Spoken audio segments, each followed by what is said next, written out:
반갑습니다. 말씀과 함께 하루를 시작하는 주님의 백성들을 예수님의 이름으로 축복합니다. 2023년 8월 9일 수요일 오늘 주신 말씀은 예레미야 17장 1절부터 18절까지입니다. 유다이주는 금강석 끝 철필로 기록되되 그들의 마음판과 그들의 제단불에 새겨졌거늘 그들의 자녀가 높은 언덕 위 푸른 나무 곁에 있는 그 제단들과 아세라들을 생각하도다.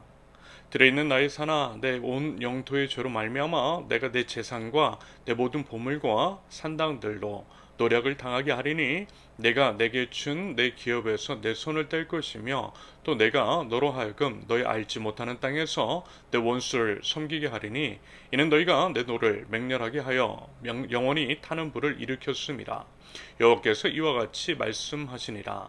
무릇 사람을 믿으며 육신으로 그의 힘을 삼고 마음이 여호와께서 떠난 그 사람은 저주를 받을 것이라. 그는 사막의 떨기나무 같아서 좋은 일이 오는 것을 보지 못하고 광야 강조한 곳 건건한 땅 사람이 살지 않는 땅에 살리라. 그러나 무릇 여호와를 의지하며 여호와를 의뢰하는 그 사람은 복을 받을 것이라.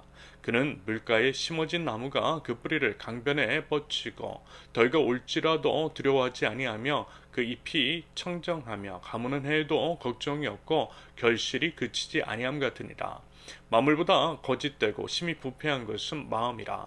누가 등이 이를 알려오마는 나 여호와는 심장을 살피며 폐부를 시험하고 각각 그의 행위와 그의 행실대로 보응하나니 불의로 치부하는 자는 자꾸새가 낳지 아니한 알을 품은 같아서 그의 중년에 그것이 떠나겠고 마침내 어리석은 자가 되리라.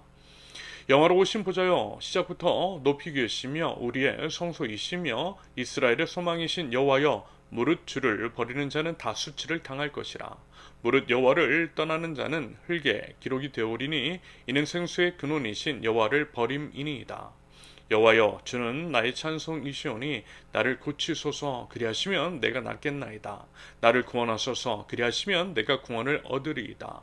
보라 그들이 내게 이르기를 여호와의 말씀이 어디 있느냐 이제 임하게 할지어다 하나이다. 나는 목자의 직분에서 물러가지 아니하고 주를 따라 싸우며 재앙의 날도 내가 원하지 아니하였음을 주께서 아시는 바라. 내 입술에서 나온 것이 주의 목전에 있나이다. 주는 내게 두려움이 되지 마옵소서. 재앙의 날에 주는 나의 피난처 신이이다. 나를 박해하는 자로 치욕을 당하게 하시고 나로 치욕을 당하게 마옵소서. 그들은 놀라게 하시고 나는 놀라게 하지 마시옵소서. 재앙의 날을 그들에게 임하게 하시며 배가 되는 멸망으로 그들을 멸하소서. 아멘. 우리 이제 기독교 신앙, 하나님 나라 백성의 믿음이라고 하는 것은요, 사실 단순합니다. 온 우주의 왕이신 하나님, 창조주 여호와 하나님을 인정하고 하나님의 이름만을 높이며 하나님만을 예배하고 하나님의 영광을 위해서 살아가는 자는요, 살 수 있다라는 것입니다. 살 수 있다라는 거예요. 영생을 얻고 영원토록 하나님 나라 안에서 하나님과 즐거워할 수 있다라는 거죠.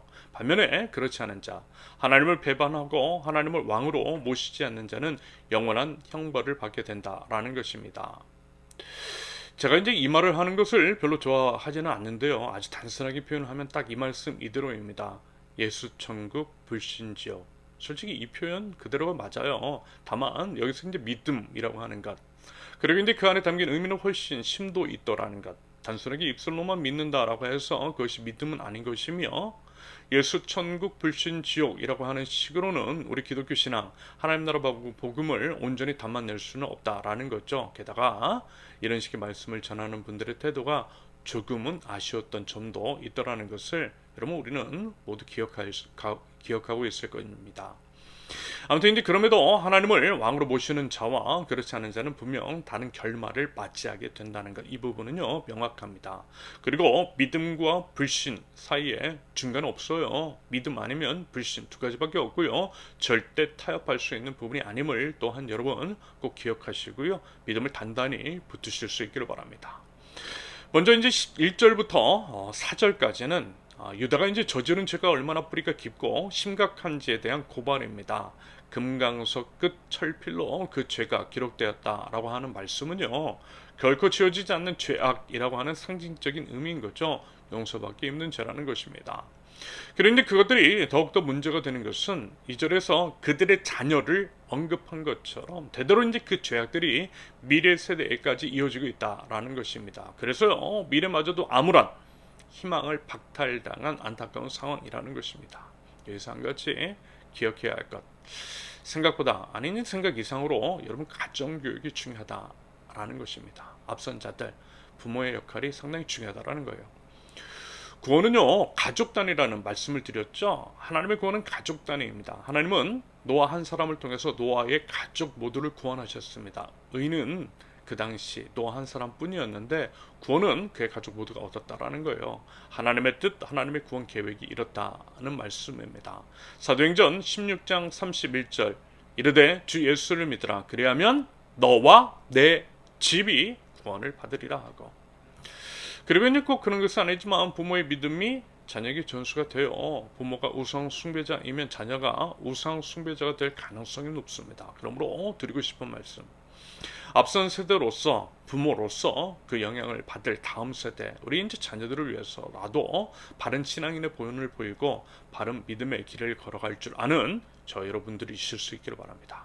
그리고 이제 그 본이라고 하는 것은 다른 것이 아니죠. 7절과 8절의 표현처럼 사람이 아니라 오직 여호와 하나님만을 의지하고 여호와 하나님만을 의뢰하는 사람, 그래서 마치 신학가에 심어진 나무와 같은 사람처럼 생명수이신 우리 주님께 그 뿌리를 깊이 받고 있는 사람일 것입니다. 그런 자를 우리 하나님께서 보고 싶어 하시는 것이고요. 그 같은 자에게 하늘의 신령한 복으로 채워주실 줄로 믿습니다. 여러분, 우리 그런 사람이 되어보자라는 것입니다. 시편 1편 1절부터 3절, 복 있는 사람은 악인들의 꾀를 따르지 아니하며 죄인들의 길에 서지 아니하며 오만한 자들의 자리에 앉지 아니하고 오직 여호와의 율법을 즐거워하여 그 율법을 주야로 묵상하는도다. 그는 시냇가에 심은 나무가 철을 따라 열매를 맺으며 그 잎사귀가 마르지 아니함 같으니 그가 하는 모든 일이 다 형통하리로다. 이어서 이제 9절부터 13절까지는 하나님을 저버린 자들, 그들의 이제 행위와 행실에 따른 하나님의 보응, 심판에 관한 내용인 것이고요. 그것은 이제 범죄한 자들이 받아야 할 마땅한 심판, 바로 그것입니다. 예레미야를 나누면서요, 귀에 못이 박이도록 들었던 그 내용 그대로입니다. 그러면서요, 여러분 부탁드리고 싶은 게 있어요. 그것은요, 아무리 같은 내용이 반복이라 할지라도 그것의 엄중함을 여러분 경홀히 여기지 않기를 바라고요. 가슴속에 잘 새길 수 있기를 바랍니다. 여러분, 그래야만 살 수 있다라고 하는 것, 회복할 수 있다라는 것을 여러분 꼭 기억하실 수 있기를 바랍니다. 마지막으로 14절 이하에서 우리는 말씀 맡은 자의 사명이 무엇인 줄을 보게 돼요. 그리고 이제 어떤 사람이 진짜인지, 어떤 사람이 우리 교회 안에 있어야 하는지에 대해서 수고할 수 있는 기회를 제공하는 것 같습니다. 일단 예레미야는 지금 하나님께 하소연합니다. 자신을 이제 구원해달라는 거죠. 주변에 있는 많은 사람들로부터 비아냥거림과 핍박, 조롱과 수치 같은 것들을 당하고 있는 예레미야. 여러분, 얼마나 무섭고요, 두렵고요, 외롭겠어요. 그런 분위기 속에서 사명을 감당하는 것이 너무나 어려운 일이었을 것입니다. 하지만 그럼에도 예레미야는요, 하나님께서 맡겨두신 그 사명을 수행하였고요, 하나님께서 선포하라고 하신 그 말씀을 선포하였다라고 합니다. 그러면서 하나님께 자신의 이 어려운 상황을 아뢰면서요, 하나님께 도움을 청하고 하나님의 공의를 세워주시라고 말씀을 드리고 있다라는 거예요. 맞죠, 여러분? 힘들어요. 쓴소리, 옳은 얘기하는 것, 회개하라는 말씀을 선포하는 게 정말 힘들어요. 여러분, 인기요? 당연히 없죠. 인기 없어요. 오히려 그만 좀 하라는 소리 듣기 쉽습니다. 얼마나 외로운지 몰라요. 하지만 우리 말씀을 통해서 살펴봤잖아요. 사람이 아니라 하나님께서 원하시는 그 말씀을 선포해야 한다라고 말입니다. 여러분, 그게 진짜라고요. 진짜는 어떤 일이 닥친다 할지라도 하나님의 말씀, 진리의 말씀을 선포하는 사람입니다. 여러분요, 우리 꼭 그런 사람이 될 수 있기를 바라고요. 그런 진실한 말씀 선포자들을 제대로 분별하고, 그런데 듣기 힘든 불편한 말씀이라 할지라도 그 음성 듣고 순종할 줄 아는 믿음의 백성들 모두 되실 수 있기를 예수님의 이름으로 축원합니다. 함께 기도합니다. 시냇가에 심은 나무처럼 하나님의 말씀에 든든히 뿌리내는 신앙인, 주야로 하나님의 말씀을 묵상하며 그 가운데 기록된 대로 지켜 행할 줄 아는 신실한 하나님 나라 백성들을 낼 수 있도록 우리 하나님 인도하여 주시옵소서.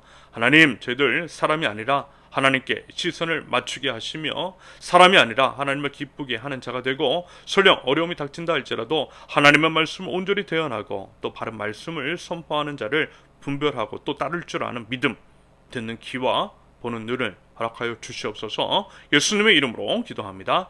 아멘. 하나님께서 오늘 주신 말씀과 각자의 기도 제목을 놓고 우리 잠시 기도합니다.